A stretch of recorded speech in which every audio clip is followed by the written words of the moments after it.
আমার আসলে বক্তব্যের প্রস্তুতি ছিল না, আমাকে জাস্ট একটু আগে বললো যে বক্তব্যের একটা স্লট আছে।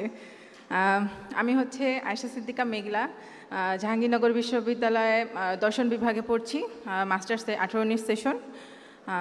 জাকসুতে এজিএস নারী পদে নির্বাচিত হয়েছি শিবির সমর্থিত প্যানেল থেকে। একে একে 4টি বিশ্ববিদ্যালয় এবং গণবিশ্ববিদ্যালয়ে কেন্দ্রীয় সংসদ নির্বাচন হয়েছে। তো সেখানে সবাইকে হচ্ছে আগে ছবিতে দেখতাম, আজকে সবার সাথে পরিচিত হয়েছে। যেমন ডাকসুতে যাওয়া হয়েছে, কিন্তু ডাকসু এবং চাকসুর ভাইয়াপুদের সাথে আজকে পরিচয় হয়ে ভালো লাগলো, সরাসরি দেখার সুযোগ হয়েছে। আসলে কেন্দ্রীয় সংসদের কাজ হচ্ছে শিক্ষার্থীদের কল্যাণে কাজ করা। তবে আমাদের ক্যাম্পাসগুলোতে একটা গোষ্ঠী তৈরি হয়েছে, যারা হচ্ছে কোথায় ভুল ধরা যায় সেজন্য ওত পেতে বসে আছে। কিছু হইলেই কেন্দ্রীয় সংসদগুলোর দিকে আঙুল উঠে যায়, যে তারা মনে করে যে না, এটা তাদের আওতাধীন না, সে কাজ কেন করছে। আবার এমনও প্রশ্ন আসে যে যখন শিক্ষার্থীদের জন্য কাজ করি তখন তারা বলে যে কেন্দ্রীয় সংসদগুলোর কাজ তো হচ্ছে রাজনীতি করা। যখন ওখানে যাই তখন বলে যে না, আমরা তো হচ্ছে নির্বাচিত করেছি বিশ্ববিদ্যালয়ের জন্য, তো বিশ্ববিদ্যালয়ে কেন আমরা কাজ করছি না। তো একটা অবস্থা খারাপ হয়ে যাওয়ার মতো অবস্থা। কিন্তু তার মধ্যেও আমরা আসলে চেষ্টা করে যাচ্ছি। তবে ডাকসুকে দেখলে অনেক হিংসে হয়, তাদের এত বাজেট, তারা এত কাজ করতে পারতেছে, এত স্পন্সর তাদের, কিন্তু আমরা সেটা কিচ্ছু পারি না। আমাদের বিশ্ববিদ্যালয় থেকে বাজেটও কম, স্পন্সরও পাই না। তারা হচ্ছে স্পন্সর, ডাকসুতে হচ্ছে জিনিসটা এমন যে তাদের জন্য স্পন্সর দেওয়ার জন্য বসে রয়েছে, আর আমরা গিয়ে পাই না। তা আমাদের সাথে যে বৈষম্যগুলো হয় সেটা হচ্ছে ডাকসুর যারা আছেন, যে সাদিক কায়েম ভাই, ফরহাদ ভাই যারা আছেন, তারা একটু ব্যালেন্স করার চেষ্টা করবেন। ওইখানে স্পন্সর গেলে আপনারা একটু এই পাশে পাঠিয়ে দেবেন যে না, আমাদের এখন অনেক আছে, আপনারা একটু ওই পাশে যান, একটু ব্যালেন্স করেন, আমরাও একটু কাজ করি। ধন্যবাদ সবাইকে। আসসালামু আলাইকুম। সম্মানিত অতিথিবৃন্দ, উপস্থিত আজকের আয়োজনের যারা মধ্যমণি, দেশের ছাত্র সংসদ নির্বাচনগুলোতে যারা বাংলাদেশ ইসলামী ছাত্র শিবিরের প্যানেল থেকে নির্বাচন করে জয়ী হয়েছেন, সবাইকে আমার পক্ষ থেকে সালাম জানাচ্ছি। আসসালামু আলাইকুম রহমতুল্লাহি ওয়া বারাকাতুহু।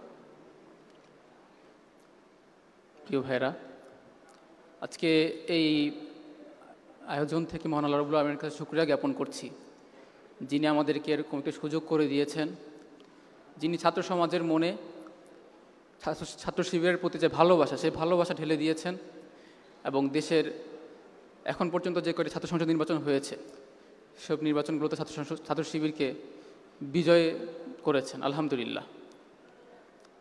আমি শ্রদ্ধার সাথে স্মরণ করছি আজকের এই মঞ্চ থেকে ইসলামী ছাত্র শিবিরের প্রথম কেন্দ্রীয় সভাপতি শহীদ মীর কাশেম আলী ভাইকে, শহীদ কামরুজ্জামান ভাইকে, যাদের দেখানো পথে, যারা আমাদের শহীদদের ইমাম হয়ে আছেন, দেখানো পথে যে রক্তস্নাত পথ তারা আমাদেরকে দেখিয়ে গিয়েছেন, সে পথেরই আমরা যাত্রী। সেই সাথে স্মরণ করছি জুলাই আগস্টের মহান ছাত্র আন্দোলনের সকল শহীদ ভাইদেরকে এবং যারা আহত হয়েছেন, আমার যারা সহযোদ্ধা ভাইরা, তাদের সবার সুস্থতার জন্য দোয়া কামনা করছি। প্রিয় ভাইরা, আজকে আমাকে যখন জিজ্ঞাসা করা হয় যে তুমি তোমার একটা চোখ হারিয়েছো, তুমি কি এর বিনিময়ে কি পেয়েছো, কিছু তো পাওনি, আমার তখন মনে হয় যে না, আজকে এমন একটি পরিবেশ পেয়েছি যেই পরিবেশে আমরা বিশ্ববিদ্যালয়গুলোতে গেস্ট রুম, গণরুমের কালচার আমরা পাচ্ছি না। আমরা আর শহীদ আবরার ফাহাদের মতো ভাইদেরকে আমরা হারাবো না ইনশাল্লাহ। আমার তখন মনে হয় যে আমাদের বোনেরা যারা হিজাব পরার কারণে ঠিকমতো ক্লাস করতে পারতো না, বিভিন্ন ধরনের কটূক্তি শুনতে হতো, সেই বোনরা এখন ক্যাম্পাসে নির্বিঘ্নে চলাফেরা করতে পারছেন। আমি আল্লাহ রাব্বুল আলামিনকে শুকরিয়া জ্ঞাপন করছি, আল্লাহ রাব্বুল আলামিন আমাদেরকে এমন একটি পরিবেশ দান করেছেন।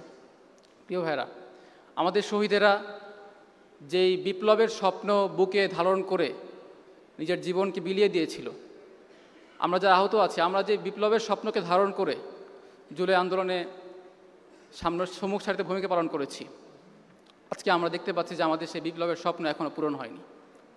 তারপর আমি আশা রাখতে চাই, আমরা জানি যে বিন্দু বিন্দু থেকেই মহাসিন্ধু তৈরি হবে।